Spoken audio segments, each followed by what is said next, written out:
Tu yeroo tokko waliin hospitaala dhaqnee waliin ilaalamna sitti. Ooltee?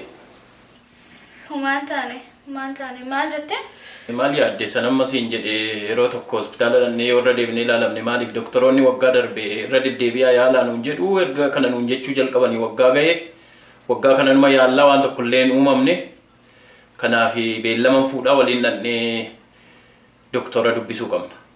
Otuu gisee lama takkaa lamarra deebinee wayyo atillee hedduu dalaguu turte taayimiin qabdu stressii sammuu seenuu jirte hedduu stress godhuu jirta. Maybe anillee yoo gabbee hojii barbaadadhe. Hojii maalii barbaaddatta? Ani galii ani qabu yoom nuti xinnaannaan ofirra dabarree iyyuu nama gargaaraa jirra. An galii guddaan qabaa hojii gaariin hojjedha. Ati immoo qe'ee kana qabdee ilmaan hortee ilmaan guddifnee maatii bal'aa horuudhaafi.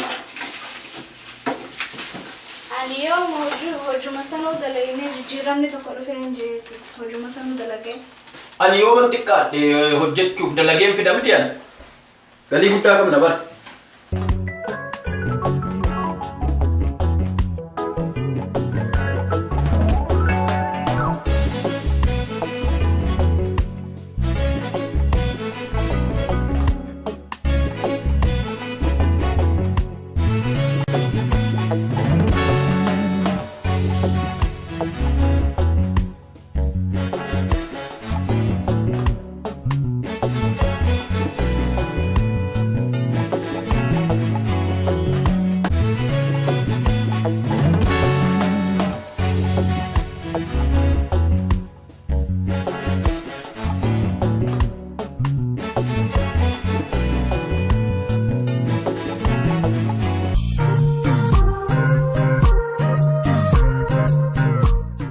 Naga.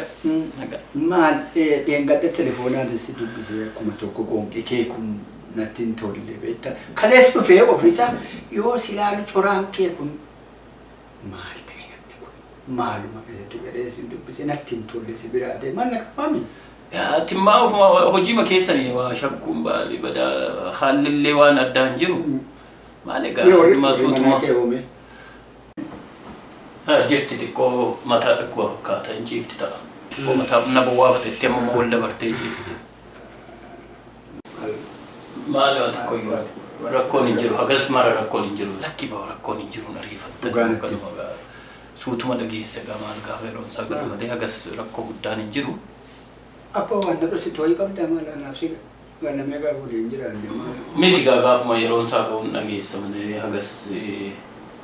hagas waan maraa waan haasa'an hedduun hin jiru amma. Dhugaa?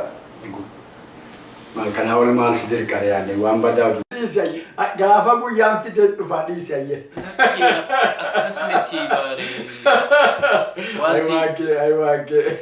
Ajaa'ibumaa baratite. Ayya dhiise. Lafti kun waan nama dinquun qabu. Dhiise mee waan kana dhaamee na furi. Mee gaafa yeroon isaa ga'u dhageessa madaa namaatti quban kakkaa'iniiti badaan dhiise waan nama korba. biraa deebi'atin mee. Anki attami hojiin? Hojiin homaan jedhu hojiin hattuu jirtu wanni dalagaa wadhabamti wanjala jira wanni dalagamu dhabamti.